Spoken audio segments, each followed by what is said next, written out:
प्रभु तेरी वाणी जीवन की रोटी, नैनों की ज्योति अंधेरा मिटाती।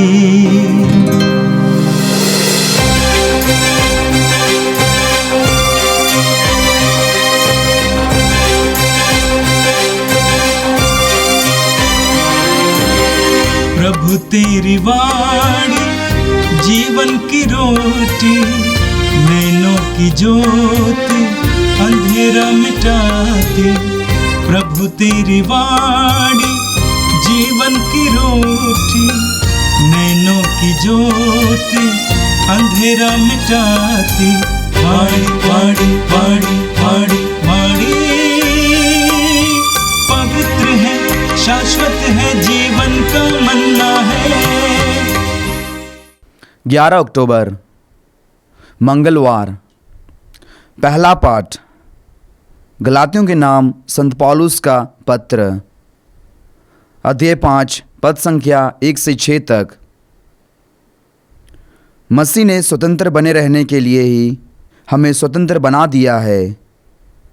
इसलिए आप लोग दृढ़ रहें और फिर दास्ता की जुए में ना जूत जाएं। मैं पौलुस आप लोगों से यह कहता हूँ, यदि आप खतना कराएंगे तो आपको मसीह से कोई लाभ नहीं होगा। मैं खतना कराने वाले हर एक व्यक्ति से फिर कहता हूँ कि उसे समस्त संहिता का पालन करना है। यदि आप अपनी धार्मिकता के लिए संहिता पर निर्भर रहना चाहते हैं तो आपने मसीह से अपना संबंध तोड़ लिया और ईश्वर कृपा को खो दिया। हम तो उस धार्मिकता की तीव्र अभिलाषा करते हैं जो विश्वास पर आधारित है और आत्मा द्वारा प्राप्त होती है। यदि हम यीशु मसीह से संयुक्त हैं तो ना तो खतने का कोई महत्व है और ना उसके अभाव का। विश्वास का ही महत्व है जो प्रेम से अनुप्रेरित है। यह प्रभु की वाणी है। संत लूकास के अनुसार प्रभु यीशु का पवित्र सुसमाचार 11वां अध्याय पद संख्याएं 37 से लेकर 41 तक। यीशु के उपदेश के बाद किसी फरीसी ने उनसे ये निवेदन किया कि आप मेरे यहाँ भोजन करें, और वो उसके यहाँ जाकर भोजन करने बैठे। फरीसी को ये देखकर आश्चर्य हुआ कि उन्होंने भोजन से पहले हाथ नहीं धोए। प्रभु ने उससे कहा, तुम फरीसी लोग प्याले और थाली को ऊपर से तो मांजते हो, परंतु तुम भीतर लालच और दुष्टता से भरे हुए हो। मूर्खों, जिसने बाहर बनाया क्या उसी ने अंदर नहीं बनाया?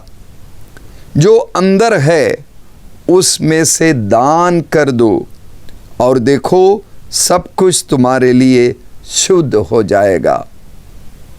यह प्रभु का पवित्र सुसमाचार है। क्रिस्त प्रभु की जय।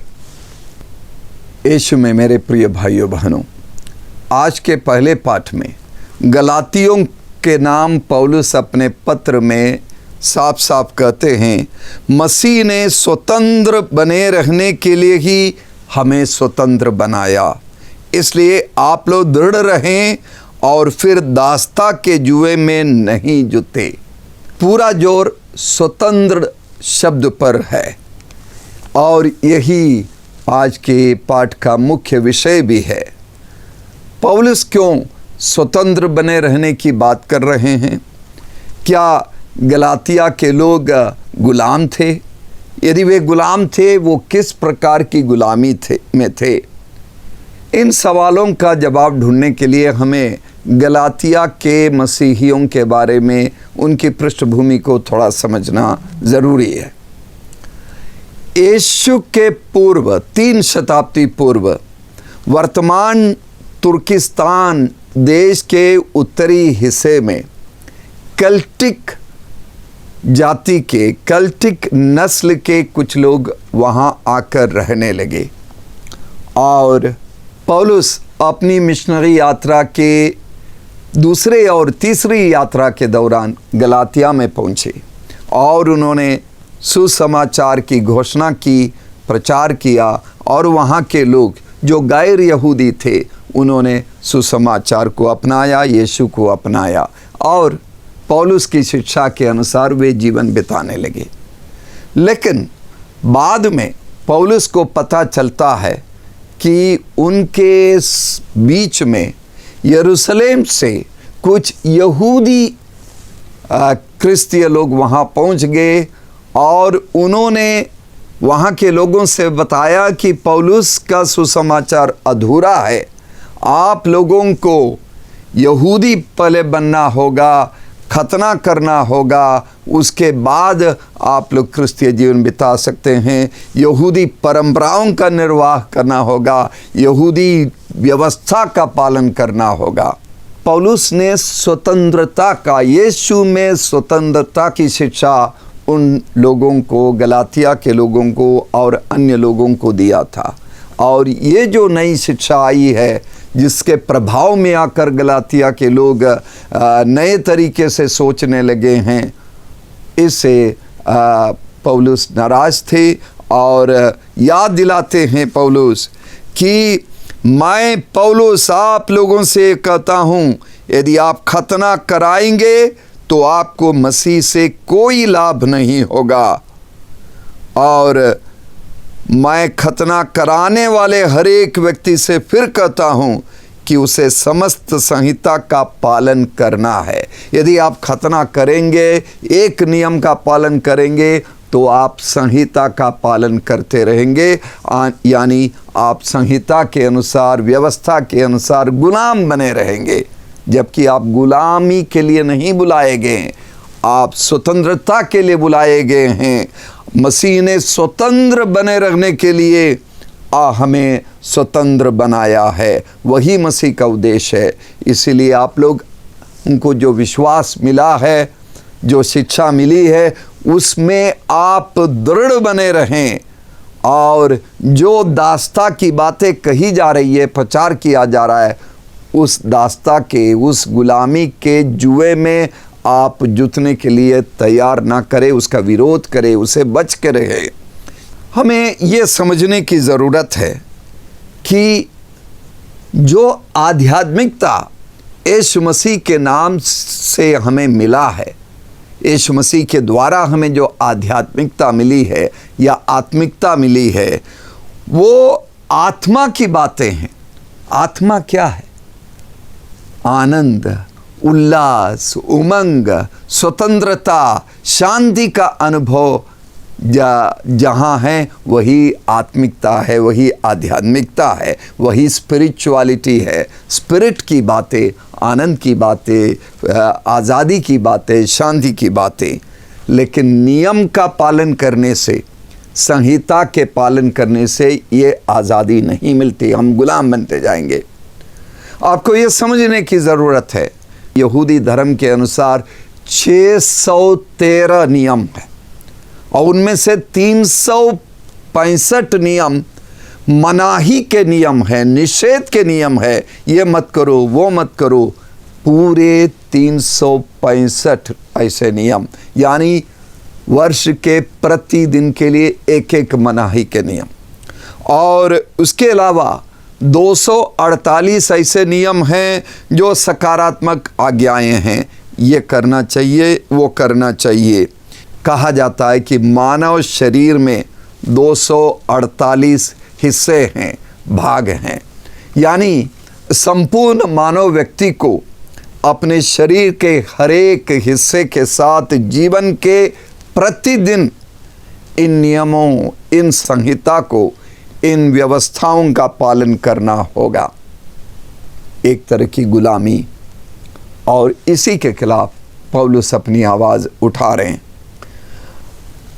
ये जो 613 नियम है, यहूदी लोग पेंतकोस पर्व के दिन इन 613 नियमों को रटते हैं, दोहराते हैं, क्योंकि यहूदी मानते हैं पेंतकोस्त पर्व के ही दिन सिनाई पर्वत पर प्रभु परमेश्वर ने मूसा को नियम दिए थे। वो तो मात्र 10 नियम थे, लेकिन उन 10 नियमों को बढ़ा चढ़ा के उन्हें 613 नियम रबियों ने, गुरुओं ने बना लिया, फरीसियों ने बना लिया। हम मसीहियों के लिए विकल्प बिल्कुल स्पष्ट है। हम स्वतंत्र होने के लिए बुलाए गए हैं। हम या तो इन एक एक नियमों का पालन करके मुक्ति प्राप्त करें नियम के सहयोग से, नियम के बल से, या दूसरा विकल्प है हम यीशु को अपना कर मुक्ति प्राप्त करें। मेरे प्रिय भाइयों बहनों, हम स्वतंत्र बनने के लिए बुलाए गए हैं। यीशु के माध्यम से स्वतंत्रता मिलेगी। यीशु ने हमारे लिए जो रक्त बहाया हमें स्वतंत्र करने के लिए हैं, हमें दास्ता से मुक्ति दिलाने के लिए हैं, दास्ता के जुए में जुतने के लिए नहीं। पौलुस ये नहीं कह रहे हैं कि नैतिकता की ज़रूरत नहीं है, बल्कि नैतिकता को अपनाते हुए, समाज के अच्छे नियमों को अपनाते हुए, लेकिन उससे भी बढ़कर सर्वोपरि यीशु ख्रीस्त को अपनाते हुए यीशु की कृपा को अपनाएं और यीशु के प्यार की शिक्षा को हम अपनाएं और यीशु ने अपना रक्त बहाकर जो स्वतंत्रता हमें दी है उसका आनंद भोगे। आज के पाठ के 6वें पद पर पौलुस हमसे कहते हैं, यदि हम यीशु मसीह से संयुक्त हैं तो न खतने का कोई महत्व है और न उसके अभाव का। महत्व विश्वास का है जो प्रेम से अनुप्रेरित है। तो यीशु की शिक्षा यहूदी संहिता से बिल्कुल अलग है, जहाँ नियम, कड़ाई, मनाही, इन सब के बदले यीशु प्रेम की शिक्षा देते हैं और उसी का महत्व है और उससे बढ़कर कोई नियम नहीं। यही पौलुस कह रहे। संत योहन के सुसमाचार के 8वें अध्याय के 32वें पद पर यीशु हमसे कहते हैं, सत्य तुम्हें स्वतंत्र करेगा। प्रेम ही सत्य है। उस सत्य को अपनाने से हम आज़ादी का अनुभव करेंगे। उसी 8वें अध्याय के 36वें पद पर यीशु कहते हैं, यदि पुत्र तुम्हें स्वतंत्र करेगा तो तुम सचमुच स्वतंत्र हो जाओगे। तो पुत्र यीशु में हमें स्वतंत्रता मिलती है। रोमियों के नाम पौलुस के पत्र के 8वें अध्याय के 2 पद पर पौलुस कहते हैं, यीशु ने तुम्हें व्यवस्था के अधीनता से स्वतंत्र किया है। वो जो यहूदियों के लिए जो व्यवस्था दी गई है, वो संहिता जो दी गई है, वो नियमों का, मनाही का, वो गुलामी है, परतंत्रता है। यीशु ने उन सारी चीज़ों से हमें मुक्त कर दी है, उसका हम आनंद ले। संत पेतरुस अपने पत्र के 2 अध्याय के 16वें पद पर कहते हैं, आप लोग स्वतंत्र व्यक्तियों की तरह आचरण करें, किंतु स्वतंत्रता की आड़ में बुराई ना करे, बल्कि ईश्वर के दासों की तरह आचरण करें। ईश्वर के दासों का आचरण कैसा होना चाहिए? प्रेम से अनुप्रेरित होना चाहिए। स्वतंत्र व्यक्ति ही प्रेम कर सकता है। मेरे प्रिय भाइयों बहनों, हम स्वतंत्र हैं। यीशु हमें स्वतंत्रता देते हैं ताकि हम प्रेम को साझा करें। आज के सुसमाचार में भी इसी गुलामी, इसी व्यवस्था की, संहिता की गुलामी के विरुद्ध यीशु शिक्षा देते हैं। किसी एक फरीसी ने यीशु की शिक्षा को सुनने के बाद, यीशु के प्रवचन को सुनने के बाद यीशु से उन्होंने कहा कि आप मेरे यहाँ भोजन करें। यीशु ने उस निमंत्रण को स्वीकार किया। यीशु उनके घर गए, बैठ गए भोजन के लिए। और हो सकता है कि यीशु ने पहले से ही अपने हाथ पैर धो लिए हो, लेकिन वो आदमी आश्चर्यचकित हो गया कि यीशु ने भोजन से ठीक पहले अपने हाथ नहीं धोए। हाथ धोने के कुछ यहूदी नियम है, कहाँ से उंगलियों से कितने दूर तक पानी जाना चाहिए, कितनी मात्रा में पानी का उपयोग करना चाहिए, कितनी उंगलियां साफ किए जाने चाहिए सारी। तो उसने देखा कि इन नियमों का पालन नहीं किया है, क्योंकि फरीसियों के लिए हाथ धोना स्वच्छता की बात नहीं थी, वो स्वास्थ्य की बात भी नहीं थी, बल्कि व्यवस्था का पालन यानी कर्म कांड को पूरा करने की बात थी। मैंने एक बार देखा कि मैं कोरोना के दौरान एक डॉक्टर के पास गया। वो सरकारी डॉक्टर थे, अकेले बैठे थे। हर 5 मिनट में वो सैनिटाइज़र से अपने हाथ को बार बार मलते थे। अंदर से एक डर, क्योंकि उन दिनों बार बार कहा जाता था कि हाथ को सैनिटाइज करना चाहिए। तो एक तरह की गुलामी और एक तरह की आदत या लत कह सकते हैं जिसके वो शिकार थे। और फरीसी लोग भी इस तरह के गुलाम थे, इस तरह की लत के शिकार थे। ये मानव की स्वतंत्रता का हनन था। इसका धर्म से कोई लेना देना नहीं है, आध्यात्म से या स्पिरिचुअलिटी से इसका कोई लेना देना नहीं। जब हम किसी गिरजाघर में प्रवेश करते हैं, कटोरी में पवित्र जल रखा गया, लोग उसको छू लेते हैं, अपने माथे पर लगाते हैं। पवित्र जल कोई जादुई चीज़ नहीं है जिसे हमें ठीक कर देगा, लेकिन एक चिन्ह मात्र है। हम यीशु के बपतिस्मा से यानी बपतिस्मा के जल से हम शुद्ध हुए हैं। उसी शुद्धता को फिर से अपनाते हुए परमेश्वर के पास पवित्र मंदिर में प्रवेश करने का एक संकल्प, एक इच्छा हम उस चिन्ह से प्रकट करते हैं। यीशु ने फरीसी के घर में भोजन के दौरान उसकी गलत सोच को, कर्मकांड के अधीन उसकी गुलामी को मन में रखकर उसका विरोध किया। बिना कोई झिझक के, बिना कोई लाट लपेट के, सीधे सीधे स्पष्ट शब्दों में यीशु ने अपनी नाराज़गी को प्रकट किया, अपनी बात को रख दी, अपनी शिक्षा दी। फरीसी नाराज था कि यीशु ने कर्मकांड के नियम का उल्लंघन किया, लेकिन यीशु भी नाराज थे कि फरीसी ने हृदय की शुद्धता का उल्लंघन किया है। फरीसी नाराज था कि यीशु ने पवित्र परंपरा का उल्लंघन किया, लेकिन यीशु ने भी अपनी नाराज़गी को प्रकट किया कि फरीसियों ने आंतरिक शुद्धता और पवित्रता को मन में नहीं रखा है और अन्य गौण बातों पर चर्चा कर रहे हैं। फरीसी इसलिए नाराज था कि यीशु ने परंपरागत प्रथाओं और रीति रिवाजों का पालन नहीं किया। यीशु नाराज थे कि फरीसी के भोज में वास्तविक प्रेम और प्रीति का बड़ा अभाव था। गलत भावनाओं का विरोध करने और उस फरीसी को ललकारने के लिए यीशु के अंदर किसी तरह की हिचक नहीं थी। हो सकता है कि हम अपने भक्ति जीवन से तृप्त हैं, हम अपनी सुख सुविधाओं में हैं, लेकिन यीशु हमें ललकार रहे हैं मेरे प्रिय भाइयों बहनों कि हम भक्ति पर नहीं हैं, बल्कि यीशु का अनुगमन करने में, यीशु के शिष्यत्व को अपनाने में, यीशु की शिक्षा पर ध्यान हम दे और उसी पर, उसके पथ पर चले।